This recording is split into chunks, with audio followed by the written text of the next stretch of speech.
Today we're diving into how Doctors Without Borders builds leaders in some of the world's toughest zones. Our guest today takes us behind the scenes of what might be just the largest and most professional run mentoring program in the world. Mansoor Ali is the coordinator at the Mentoring and Coaching Hub in Oslo. Eh, Jeg kan ikke si feil på tredje setning. Sorry. I can't say wrong the third sentence. Maybe later on it could be. But sorry, I have to start. Today we're diving into how Doctors Without Borders builds leaders in some of the world's toughest zones. Our guest today takes us behind the scenes of what might just be the largest and most professional run mentoring program in the world. Mansoor Ali is the coordinator at the Mentoring and Coaching Hub in Oslo. And what really intrigues me and what I'm excited to dig into today is the program itself and how it functions under these circumstances. So, welcome to today's episode of the talk by Mentorguru. And a big welcome to you, Mansoor. Thank you very much. It's a pleasure to be here. Can't you just tell us a little bit about yourself and how you come into this mentoring program and how you come to Norway? Myself, I've been with MSF since 20 years, and I started as a local staff in Pakistan, and then I did 12 years of field humanitarian missions in North Africa, East Africa, West Africa, Middle East, and Eastern Europe, in variety of different places. Focus on mostly on emergencies and providing emergency medical care, usually into that. And then, of course, I've been in a multiple leadership position into the field, like as a project coordinator, emergency coordinator, and as a country director. And I've been myself in mentoring and coaching since 2017. Yeah. I'm a mentor. I'm a ORSC team coach as well. And then back in 2020, I moved to Oslo and become a coordinator for the mentoring and coaching hub, which is like a center place which offer mentoring and coaching to all MSF movement around the world. Yeah, because you have the program is we shall talk about the program, but the program is all over the world, and you have kind of 5-6 hubs around the world with people working with the same as you. Yeah. No, that is true. Yeah, and how we are structured, like in MSF, we have different operational centers, like different locations around the world and different entities all over the world. So we have like a focal person everywhere who coordinate and collaborate with all our mentoring and coaching initiative. While we sit here in Oslo as a mentoring and coaching hub, so we do a lot of mentoring and coaching initiatives, which mean educational programs and developing a path for mentoring and coaching, and offer mentoring and coaching to leaders and becoming the people who are becoming leaders within MSF. Yeah, because this program is for the leaders within MSF. Correct. Like if you see, we work all around the world. We have almost 70,000 staff working with us. So then within that we have a lot of people, we call it activity managers, so who are doing a bit of management of these people. So that's where we capitalize them with the support of mentoring and coaching actually. Yeah, because it can be that you are for the first time working for MSF, working, for example, for security within a refugee camp. Then you can have a mentor who has done it before. Yeah, because as you mentioned, we work in a variety of context, and mostly very sensitive context and precarious context, And then if we have a mentor, it has to be experience, because that's where a bit of mentoring and coaching differ, that mentor has to be experienced in that kind of portfolio. So for example, if some person is working in a refugee camp or other places, so that person must have that professional experience, but also very specific experience, you know. So Yeah, because Doctors Without Borders is no. I said Doctors Without Borders. You said MSF. yeah, So it's the same. yes, of course, and MSF is the French. it's a French, you know, Message Yeah. Sans Frontières, and here in Norway, Leger Unter Grenzer. Leger uten grenser. Yeah. Yeah. But you are known for the work in some of the most challenging environments. But behind the medical achievement lies a vast system of training, mentoring, and coaching.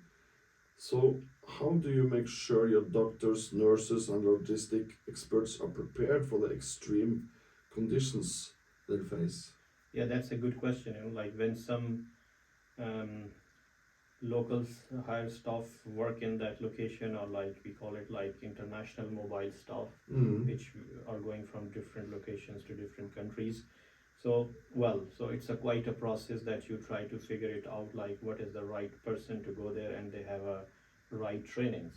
So there is like multiple kind of trainings, but where we step in as a mentoring and coaching hub, so like to take out of in a way that not it's not a hierarchical line. First, it's like a it's not compulsory, it is the person who need for that, and then you can be grouped with somebody in a form of mentoring and coaching, and then you get that whole process during when you are there, you know. So beside all other trainings, because such environments are like very extensive, which push you out of yourself, you know, and then to have somebody who's not in a hierarchical line with you, but somebody out experience, have a training as a mentor or a coach, and hold that space for you. So that's really give them a bit more space to more, not only to be prepared but become more resilient, you know, and going through on this whole Yeah, process. because it's no one is prepared for this when they come. If it's the first time, no one is prepared. Yeah. So the thing you are doing is it's essential for getting people to do it. Yes, of course. Like for example, if somebody is going in first time assignment in that leadership role, you know, so that person, usually the people who go in such assignments are quite qualified, you know. Sometimes it's really amazed me when I see their CV, and like they have a lot of education, experience, they speak multiple languages. So that's it. Wow, you still need a mentor, you know. But like it's much more like having a space where you can talk with somebody who understands that, you know. Yeah. That is the key thing, you know, like you have this rapport building in a way, like what I'm saying that person understand, you know, because that person has been in that shoes actually, you know. That's the key That's for this program.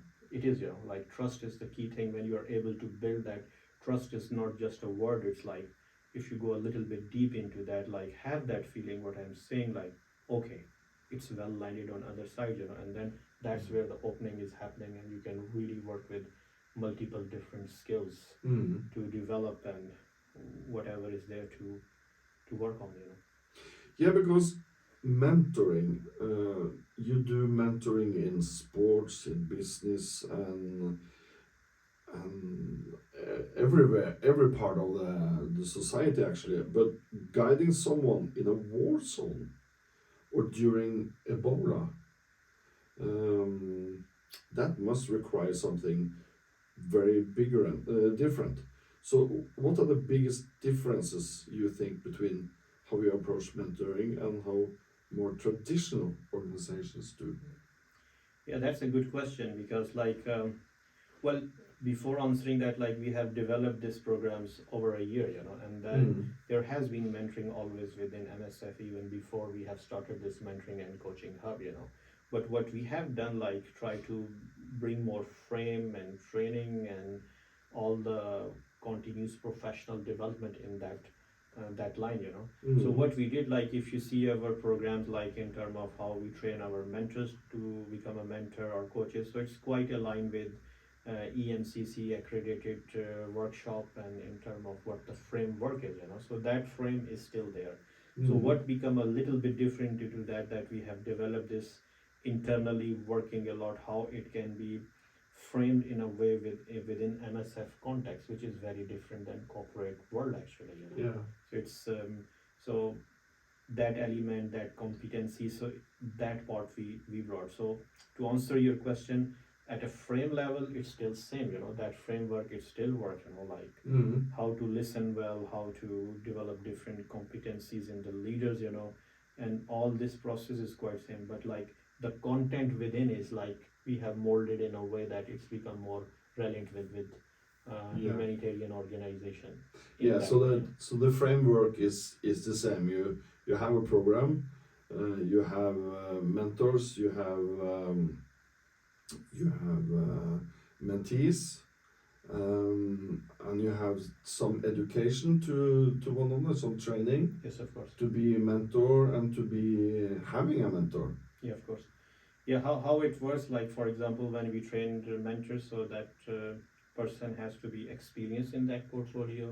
Let's say like a project coordinator or country director, which we call it head of mission internally, and that person have done already multiple missions, and then that person is proposed to become a mentor. So we have like online training, Mm-hmm. which is like have two different modules. It is one online pre-prep modules, and then we have like 5 days a week, 2 hours Zoom call where two experienced facilitators they go and they hold that space where we do multiple different kind of learning experiences into that, and the aim is that after this training a person is graduated and ready to mentor actually, and then afterwards like this is people who are going first time in their position or even in second third time or whatever, so they are offered. So then there is a program management who take the reception of the application and they try to manage within a possible way that what kind of portfolio of mentor a person is looking, because it's huge, Yeah. and there can be different languages, different cultural norms, so you have to really incorporate every single thing. Yes, and the matching process is big. It's a big, so you have to go through that, which means that talking with the mentee and the mentor, understanding beside the application what the person has put online, Mm-hmm. a few information, and that is where is, and the culture is like what you asked, like just tapping back to a little bit the previous one as well, like where it's differ from the corporate, like a lot of cultural norms, so we try to bring a whole cultural part within our training as well, Mm-hmm. because culture is, it's a very big thing.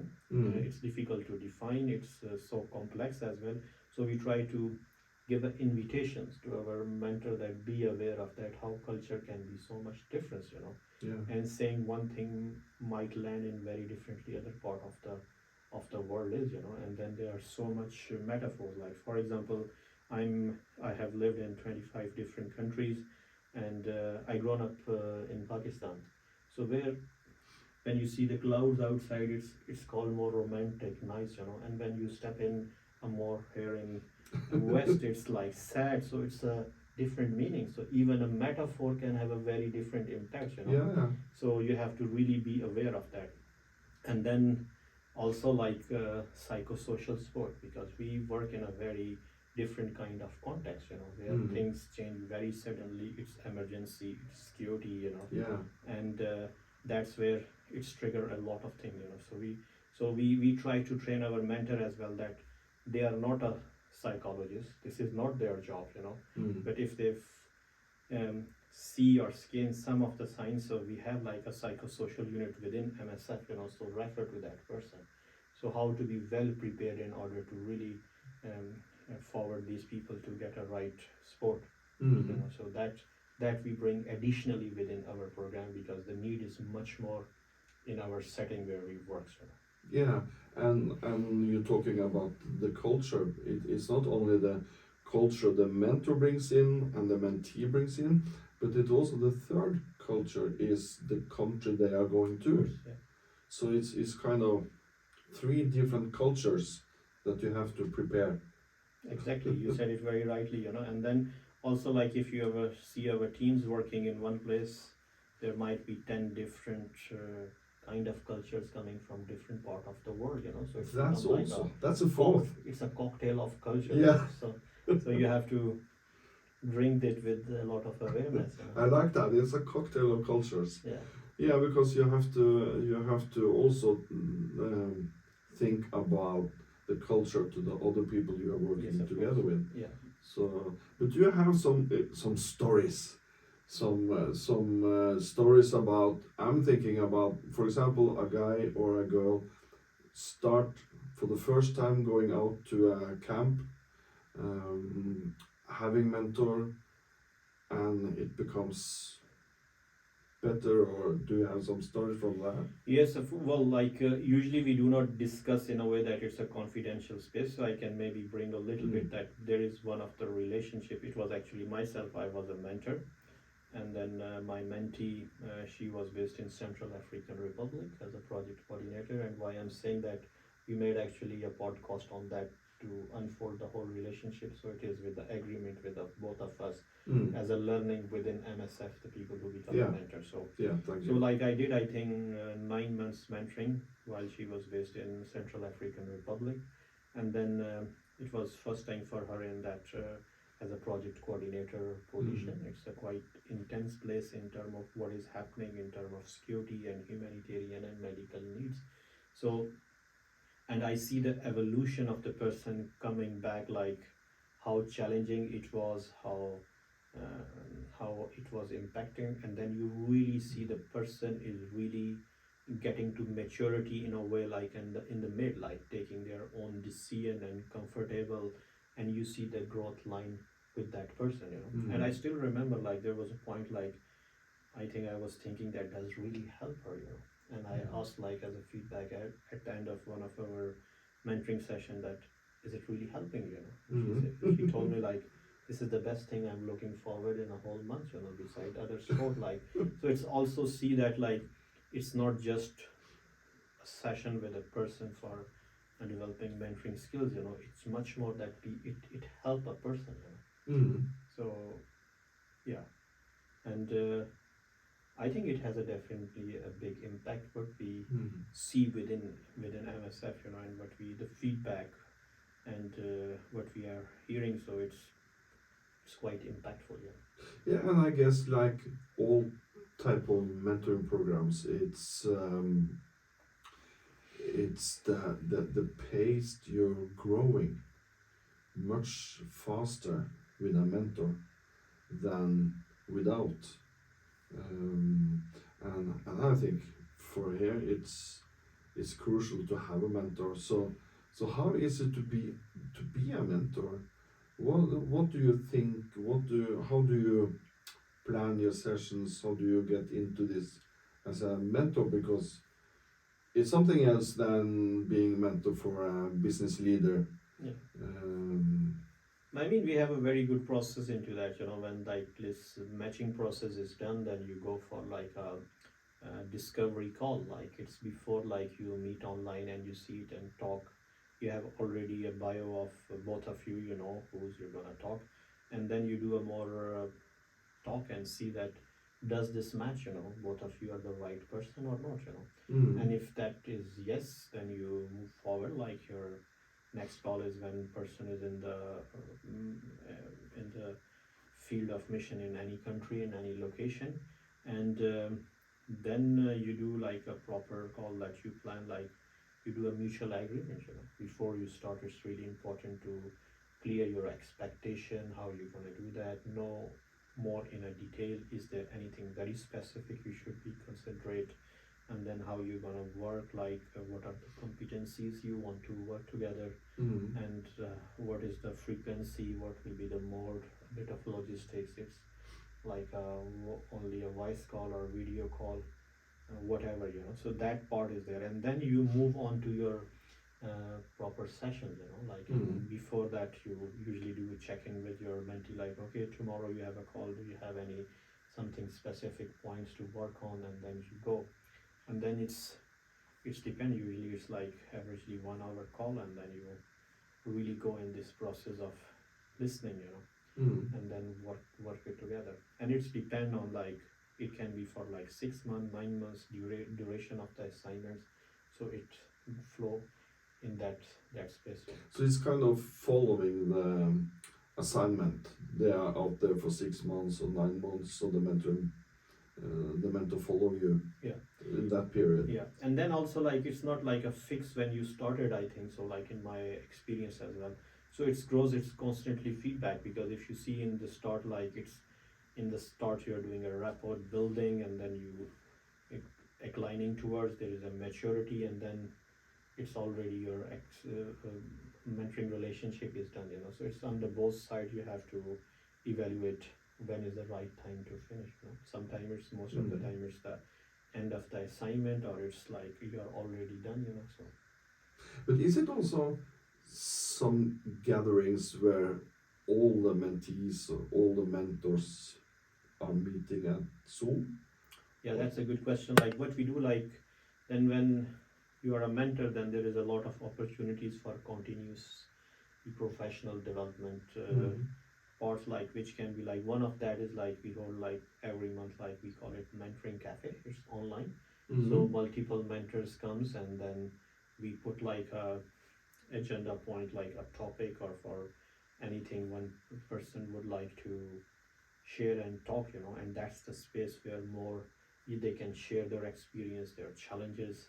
In that way, you know, that happens. And beside that, we have also like we do like a mentoring group supervision, that people who have done few mentoring relationship, and then they come with like a more experienced mentor who has a facilitation framework training, and that facilitator hold this group in order to really walk through their challenges and build more, you know. So it's not that after you become a mentor you left alone. So there are some kind of many opportunities exist, you know, in that format where they meet. And then also time to time we bring new kind of add-ons or webinars or new kind of things, you know, which can give them much more resourcefulness and tools to hold that mentoring sessions. So how do you evaluate after 6 months or 9 months when it's done? How do you evaluate for the mentee, for the mentor? Do you have a process? Yes, we do that. Like what is like we have like feedback survey at the end of their relationship from both of them, mentor and mentee, you know. And then this can show us like when you have like hundreds of different relationships, so you can really consolidate the global overview of that, you know. Like how does it helping them, you know, what are the key things they are learning, you know. Like one of our key evaluation what we have done with the multiple relationships, that it was really helping people for their well-being actually. Like which means bringing more resilience into that, and how to cope with a tough situation and tough environment culture in that line, you know. And then the second was also like helping them in their performance, like able to do their job well, and then develop leadership skills and management skills, you know, multiple this. And also like beside it was a learning process, that you really learn, you grow, you know. So three key things what we have learned from our evaluation, you know, that regard. And then we do it continuously, you know, in order to really have to understand well, but also take back this feedback and incorporate back in our whole training more mentors, and how what we can change, how we can help, you know.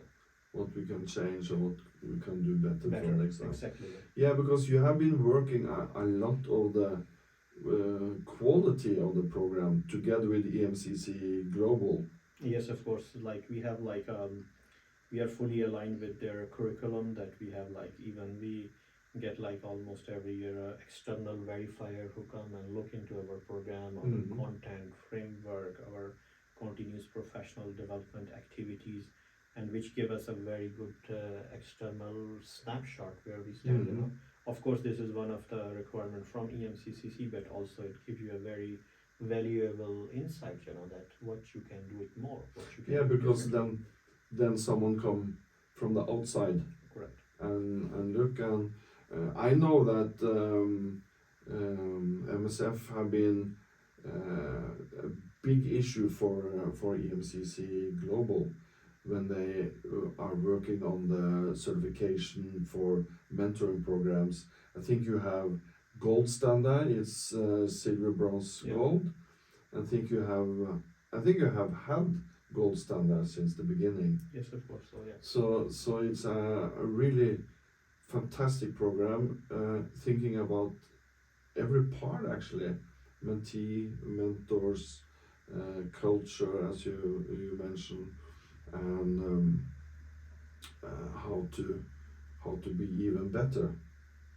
And the thing that even CC is coming every year to look at you. Yeah.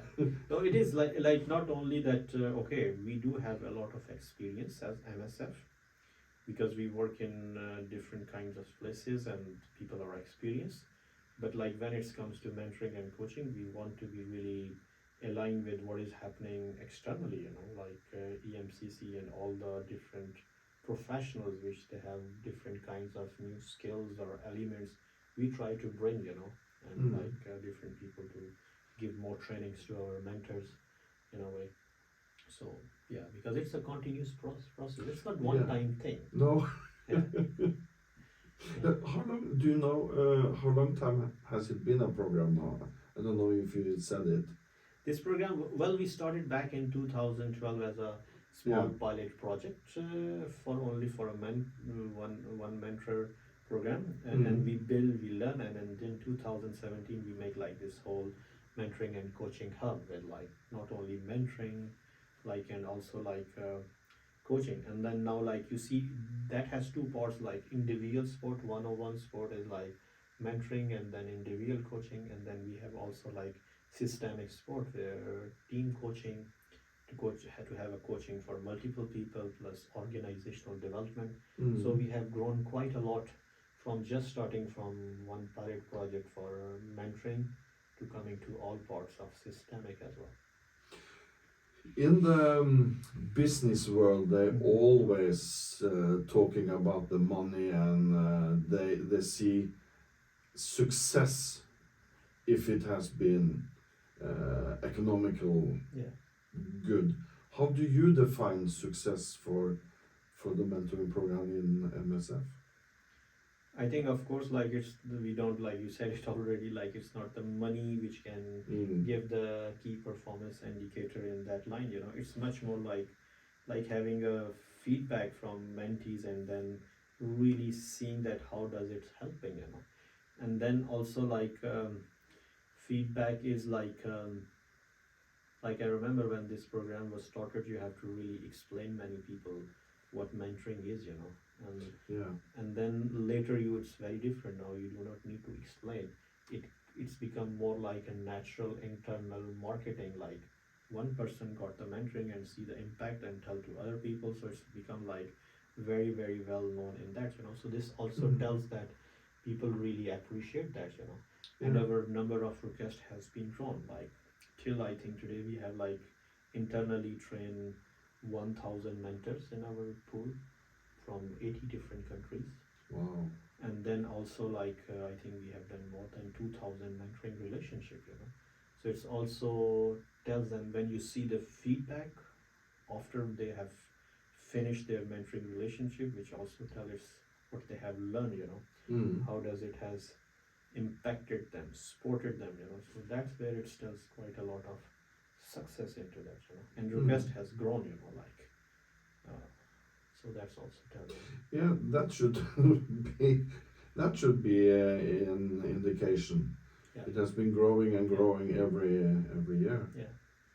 So yeah, so if we go into part 3, I call it in the episode, and that's about what can the corporate world learn from the program and mentoring in MSF.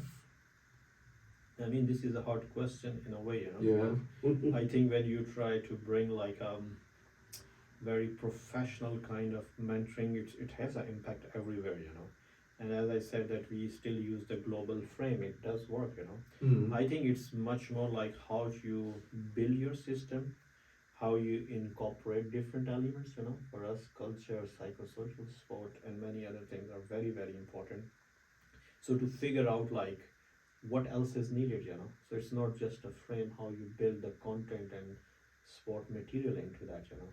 So it has to build internally, you know. So yeah, it's like you go in a restaurant and say, "Give me the food, I like it," but you try to figure out what you like it. So that is the like part or needed part which really help you. You need to incorporate into that. So you need to do that piece of work, and then it's also depend like how your volume is. It's very at a local level, that it's a very international level. So then it's a more complex piece how to bring it together, and which need a lot of time, bring the right people who do have like a right qualification, experience, and a patience. That is the Yeah. main thing. And I have been looking at the mentoring program from outside Mm-hmm. for some years now. And what I really like is that you are so dedicated to the quality and you're bringing in top people to help you bring the program.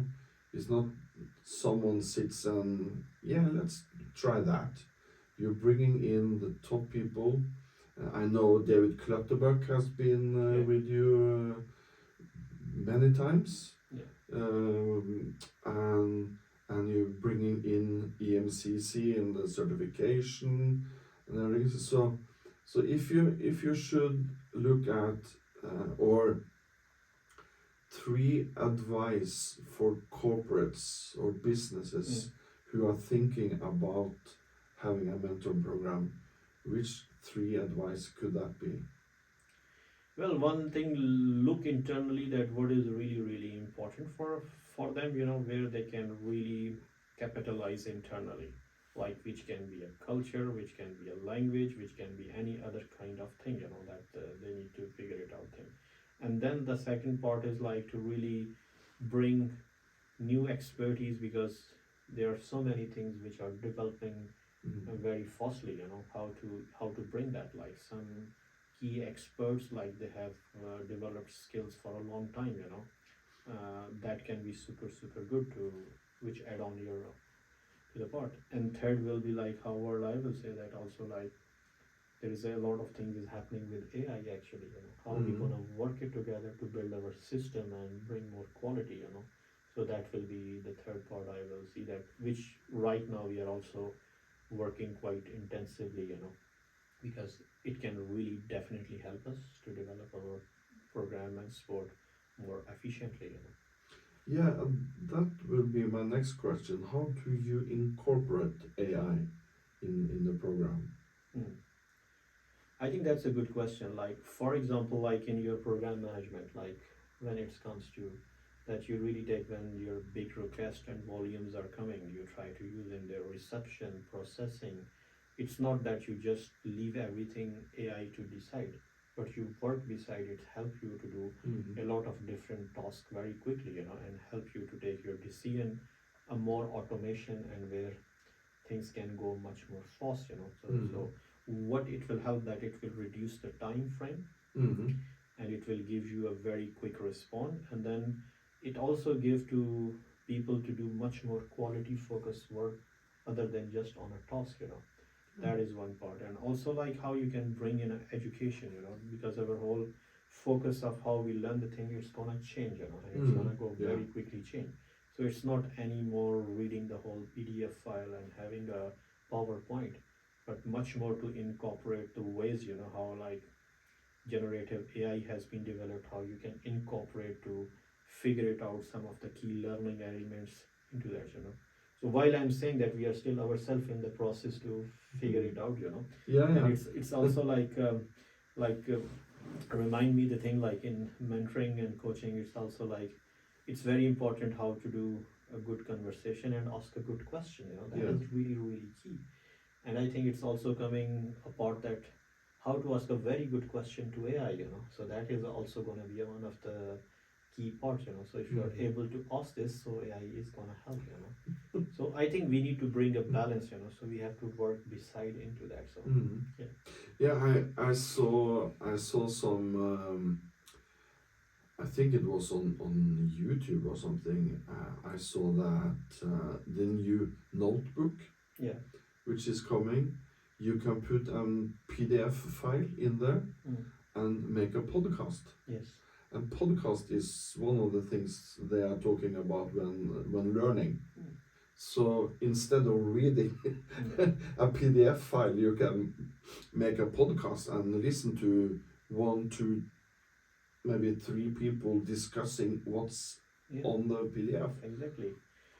And I think the idea is not like, I think that is not a very quality approach that you give total thing to AI and say, give me something, you know. So it is like you are just wanted to leave everything. But when you go with more your good ideas, or you have made your notes and things, and then try to ask for a help, you know, a reflection, Mm. and then you work on refined version, I think that's where you bring more quality, you know. Yeah. So you're using a mirroring actually, which is a quite a big thing in mentoring.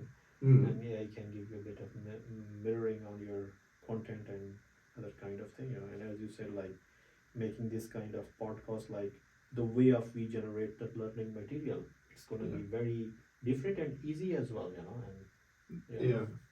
Yeah, I think also one of the things I have seen a couple of times where they have shown us how a coach chat booth is working, and we were all were astounded how good it was. But we were sitting there, I don't know, 60, 70, 80 people, and look at each other and what now? mm-hmm. What now for us coaches? So we were. You have to have the sit down. That was what we were talking about. You have to have the sit down and meet people. Yeah. But in your case, you can't do that. So it's mostly online. Have been thinking about coaching chat booth? Well, we have not started in that line, you know, but I think the future there will be might some things gonna develop into that line, you know. So it's Mm. you have to train that quite a lot.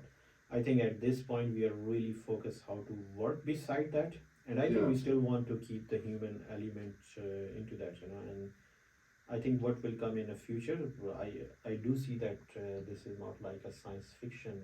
It's a more a reality kind of thing which is gonna happen, you Yeah. know. So it's gonna develop more, but I think still the human part will be still very important, you know. We are biological humans, we have so many things, and like machines can be so intelligent, but still the human empathetic part, or like the experience and the whole human energy we bring, it's also impact that, you know. Mm. So holding a space and having a care, uh, it has multi-dimensional, you know. Mm. And the sport or machine learning and other kind, this is one component, how, and we need to use that, you know. Yeah. But that is not the whole is, you know. Yeah. And of course we're gonna have a very different kind of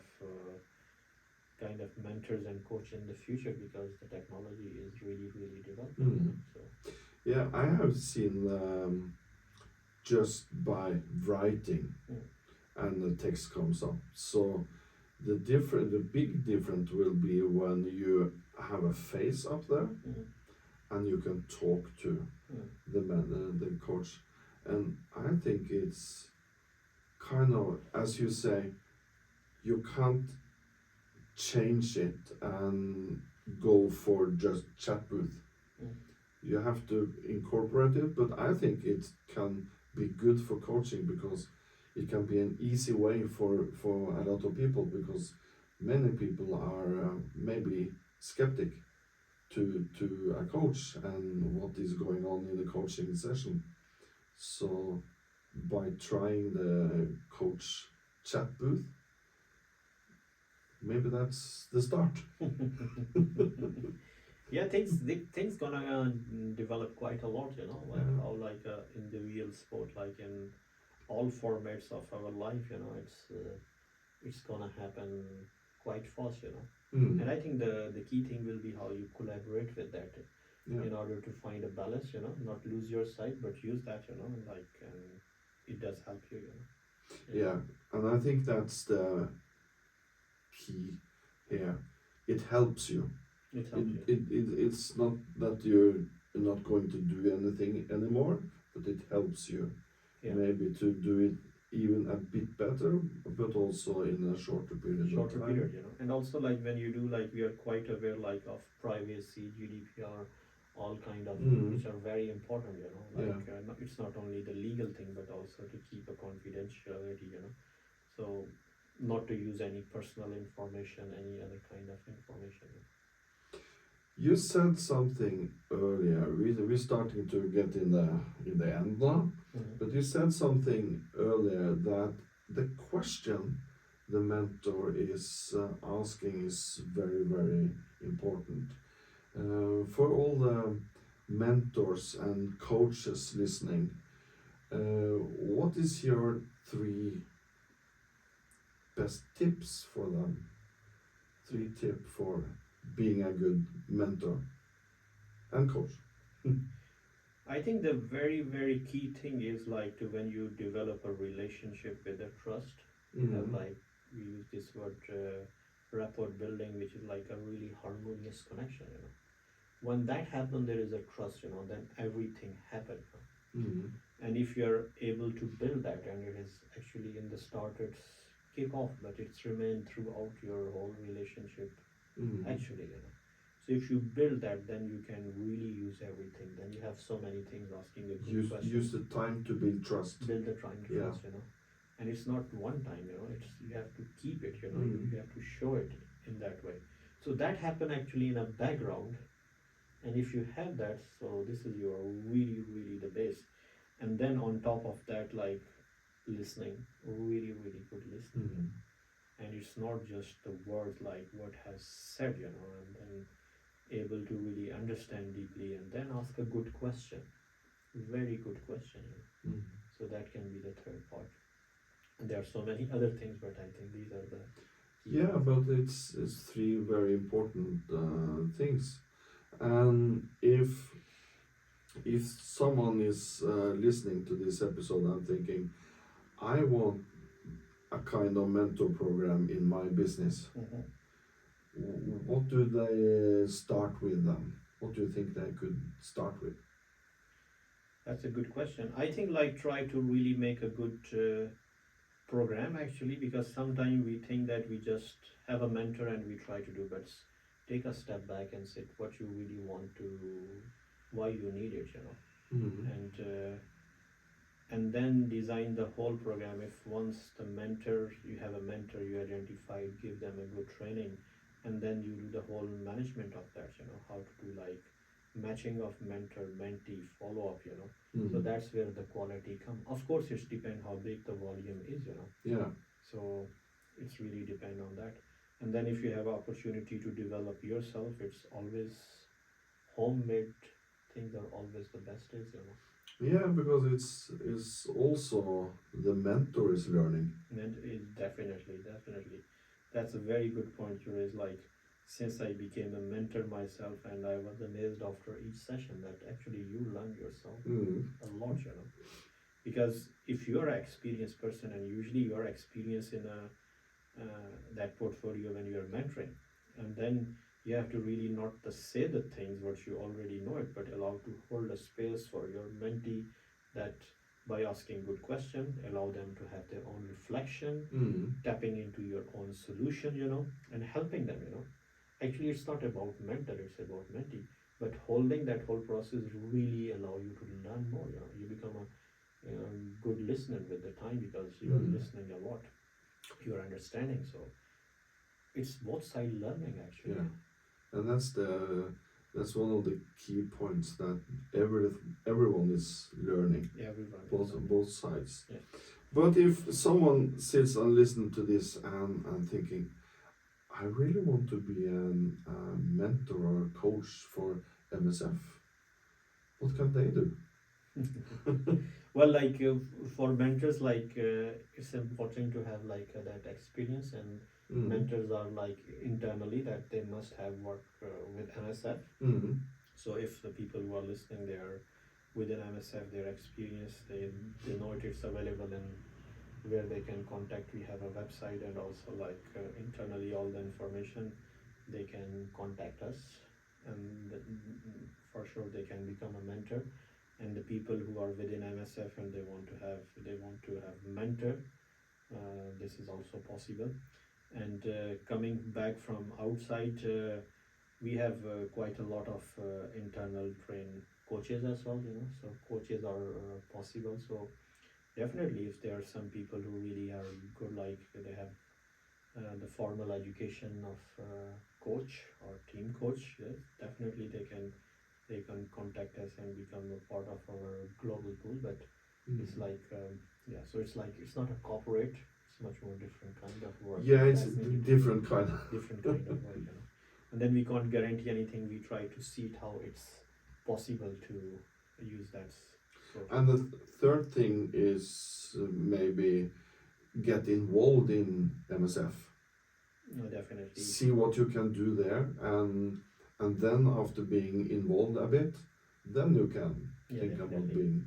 Yeah, like, and if somebody want to work with MSF, it's always possible, as a medical or non-medical profile. So it's on our website in MSF, and also Grenser, it's available, all the vacancies and the possibilities. It's a very streamlined process if somebody want to work Yeah, with us, I can put out the links as Yes, well, definitely. so they can see. And yeah, things everything is happening, and it's happening very fast. I know I know you came from France yesterday, so this is kind of in your tight schedule. So I thank you so very much for coming and giving us a glimpse of what's going on in the program, and what Doctors Without Borders are working with, and how they are working for their employees, and how they are supporting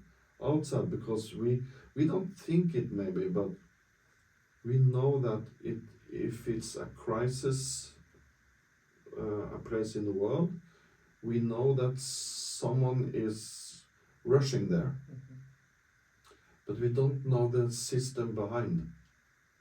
So for us, it's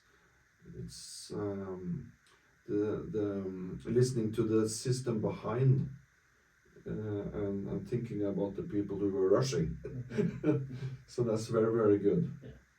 No, thank you very much for this invitation and this space where we can explain a bit what we are doing on mentoring and coaching up. And and it's player, Thank you very much. Yeah, and maybe when you have been working a lot with AI, maybe you can come back and tell the latest. No, thank you very much. Yeah, so thank you very much for listening to this episode. This is coming out every second week. So go into Spotify or Apple Podcast to listen more. Bye bye.